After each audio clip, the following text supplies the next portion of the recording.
ध्यान से देखो, 2025 का 8वां बोर्ड का मॉडल क्वेश्चन है। तो बोल रहा है 5 का गुणात्मक प्रतिलोम। प्रतिलोम का मतलब होता है उल्टा। 5 का गुणात्मक प्रतिलोम होगा, यानी 5 का उल्टा क्या होगा? ये होगा 5/1 का उल्टा क्या होगा? 1/5 होगा कि नहीं होगा? होगा ना। तो कौन वाला है 1/5? तो डी नंबर तुम्हारा आंसर हो जाएगा, है ना।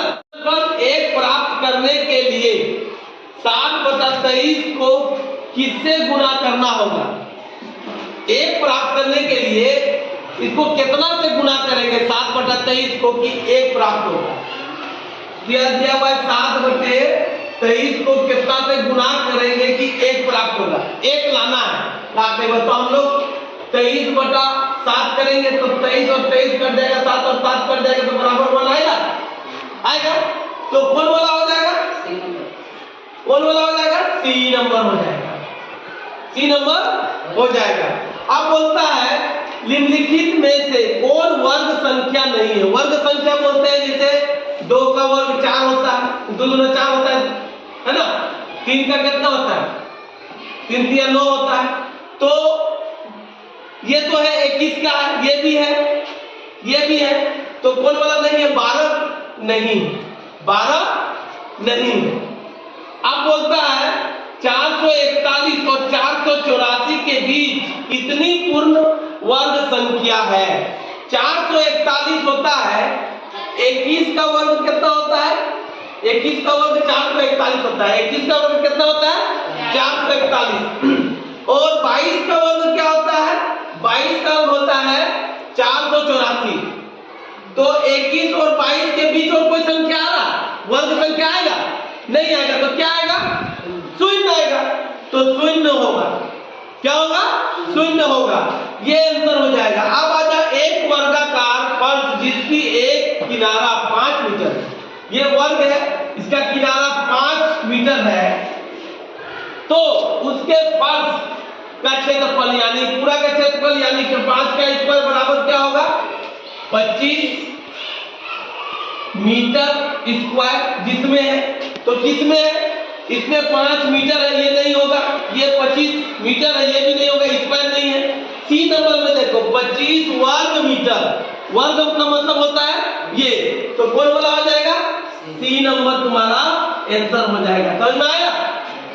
इस तरह से समझ के ही बनाना है, ठीक है। क्वेश्चन क्या बोल रहा है? -7 का क्यूब का मान होगा, यानी 7 को 3 बार गुना करेंगे। -7 गुने -7 गुने -7, तो कितना होगा? 47 49 प्लस में होगा। -7 को फिर गुना करेंगे तो कितना हो जाएगा? 9 7 63 के 3 हाथ में रहा 6, है ना। और 7 चौके 28, 28 और 6 34 ना रे। तो 34 क्या होगा? माइनस। तो कहाँ है? तो यहाँ है। क्या कौन नंबर होगा? डी नंबर होगा, है ना। उसके बाद बोलता है 2 गुने 2 यानी घात निकाले, यानी हम लोग पहले करते थे ना, 3 का जोड़ा लगाते थे। तो क्या करते थे? 3 में से 2 में से एगो निकाले, यहाँ 3 में से एगो निकाले, फिर इसमें 3 में से एगो निकाले और फिर इस 3 में से एगो निकाले, गुना कर देते थे। 2 दिया 6, 6 चौका 24। तो जहां 24 से बोला होगा तो ये 24 है, तो ये वाला हो जाएगा। अब आ जा बोलता है 1 पूर्णांक a का पावर m के लिए m क्या कहलाएगा? यानी जो m है वो क्या कहलाता है?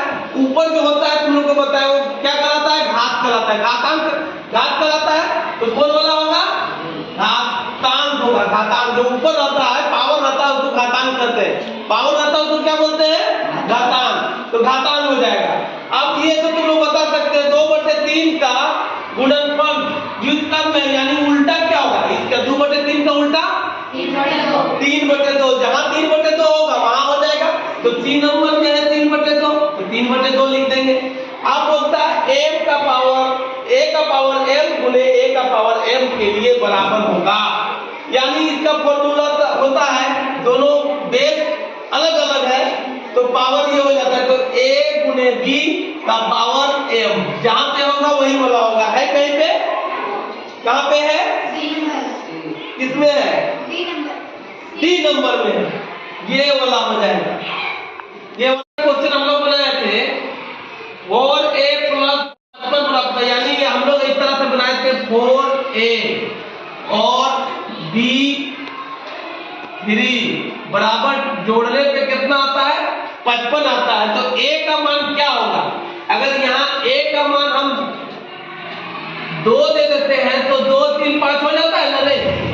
और b का मान यहाँ 1 दे देते हैं तो कितना हो जाता है? 55 हो जाता है। 4 अधिक 5। तो a का मान जहाँ 2 है और b का मान जहाँ 1 है वही वाला होगा। तो कौन वाला है? ये वाला है। ये हो जाएगा, ठीक है। अब बोल रहा है 234 x संख्या 6 से विभाजित हो तो x का मान ज्ञात करें।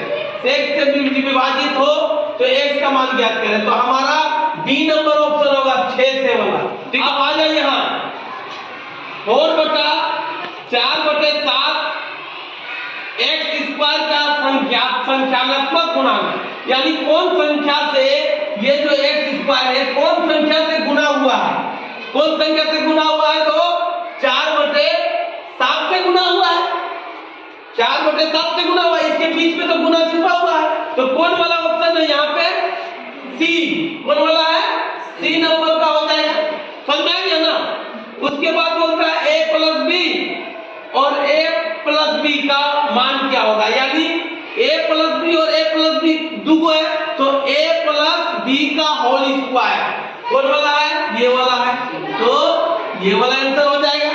अब आ जाओ यहाँ a प्लस 2 का स्क्वायर का मान क्या होगा? तो हम लोग यहाँ निकालते हैं a प्लस 2 का स्क्वायर। a स्क्वायर यानी a का square plus 2 into a into b plus b square यानी 2 का स्क्वायर। इसको लिखेंगे तो क्या लिखेंगे? a स्क्वायर प्लस 2 दूना 4, 4a प्लस 2 दूना 4। तो ये ऑप्शन क्या होगा? वही आंसर होगा। ये ऑप्शन है कैसे? कितना नंबर पे है? तो डी नंबर में है। तो डी नंबर में ये वाला मेरा ऑप्शन हो जाएगा। तो हम लोग को बना के करना है तो समझ में अच्छा से आएगा, है ना? 16 नंबर का क्वेश्चन है 5a स्क्वायर b का सर्व गुणनखंड करें, यानी पूरा तोड़ना है। 5 है तो a को तो तोड़ा नहीं है, ये नहीं हो सकता है। 5a को दोबारा लिखा a स्क्वायर प्लस b, ये एकदम फाइनली यही वाला होगा। ये तो हो नहीं सकता है कि a को यहाँ a 2 को है, यहाँ a को दिखा रहा है। ये हो नहीं सकता है क्योंकि यहाँ b दिया ही नहीं है। तो फाइनली ये गुणनखंड है। अब आ जाओ खाली जगह और x प्लस b का है तो इसको हम लोग कैसे करेंगे? तो इसको गुना करेंगे, x को गुना करेंगे तो x स्क्वायर, फिर x को b से करेंगे तो xb प्लस फिर a को x से करेंगे तो x प्लस फिर लिखेंगे तो a b, ठीक है। इस तरह से होगा तो हम लोग इस तरह से लिख सकते हैं a स्क्वायर प्लस यहाँ से x निकाल देंगे तो यहाँ होगा a प्लस b लिख सकते हैं, है ना, प्लस ए बी। इस तरह का जहां होगा वही आंसर होगा। तो ये वाला है ना? तो ये आंसर हो जाएगा फर्स्ट वाला है ना? वैसे ही है ना? निकाले वही आंसर होगा। एक रेखीय समीकरण में कितने हल हो सकते हैं? तो एक हो सकता है, ये एक होगा। अब बोलता है ये समीकरण 5x प्लस 7 बराबर 2x प्लस 8। सबसे पहले x को एक तरफ करो तो 5x और 2x को इधर करेगा तो -2x बराबर 8 और 7 को इधर ले जाओ तो -7। तो यहाँ हो जाएगा 3x बराबर 1, यानी x बराबर हम लोग 1/3। ये 1/3 जहां होगा वही आंसर होगा। 1/3 किसमें है? इसमें है। पहला वाला आंसर हो गया तुम्हारा, पहला वाला आंसर हो गया। आप बोलता है 50 आमों के समूह में 40% आम पके हुए हैं। पके हुए आमों की संख्या ज्ञात करें। तो 50 आम है तो 50 आम गुने कितना परसेंट, 40% बटे 100। एक परसेंटेज मान लो 100 बैठाते हैं, 1 जीरो यहां से, 5 चौके 20, तो 20 जहां पे होगा वो आंसर होगा। तो 20 कहां है, यहां है डी नंबर में, तो डी आंसर हो जाएगा। बट्टा प्रतिशत वस्तु के खाली घर पर, तो विक्रय मूल्य बट्टा श्रेणी में या क्रय मूल्य या अंकित मूल्य या अतिरिक्त व्यय। तो बट्टा श्रेणी में क्या होता है, अंकित मूल्य। क्या होता है, अंकित मूल्य होता है। क्या होता है, अंकित मूल्य होता है। अब होता है x y बराबर k में k को कहते हैं, k को क्या कहते हैं, इसको बोलते हैं। ठीक है, अब बोलता है यदि x और y दोनों प्रतिलोम अनुपात है, यानी x प्रतिलोम है, तो क्या होगा, है ना, तो अनुपात क्या होगा। तो हम लोग इसको ऐसे लिख सकते हैं, जब बराबर में चेंज करेंगे तो ये हो जाएगा गुने k। तो जब इसको चेंज करेंगे तो ऐसे लिखेंगे x बराबर k बटा y, जब इसको गुना करेंगे तो x y बराबर k, x y बराबर k, x y बराबर k कहां, ये है ना, x y बराबर k कहीं पे है, यहाँ पे है, सी नंबर, ये हो जाएगा, सी नंबर हो जाएगा। अब आ जाओ, यदि किसी चतुर्भुज के तीनों कोनों से प्रत्येक कोण 90 डिग्री का, प्रत्येक कोण 90 डिग्री का है, 90 डिग्री का है, चारों कोण 90 डिग्री का, तो बोलता है चौथा कोण क्या है, तो एक कोण 90 का है तो चौथा भी 90 का होगा, तो कौन वाला होगा, तो 90 डिग्री जो इसमें है, चौथा भी 90 डिग्री, प्रत्येक कोण बोल रहा है 90 डिग्री का, चौथा कोण पूछ रहा है तो 90 डिग्री का होगा ना। अब बोल रहा है निम्न में से किस चतुर्भुज के लिए विकर्ण बराबर होते हैं, किस चतुर्भुज के लिए विकर्ण बराबर होते हैं। विकर्ण मतलब होता है ये आयत का बराबर होता है, किसका बराबर होता है, आयत का बराबर होता है विकर्ण। देखो ये आयत, देखो आयत का विकर्ण इसके बराबर होगा। देखो विकर्ण बोलते हैं जो बीच से कटता है,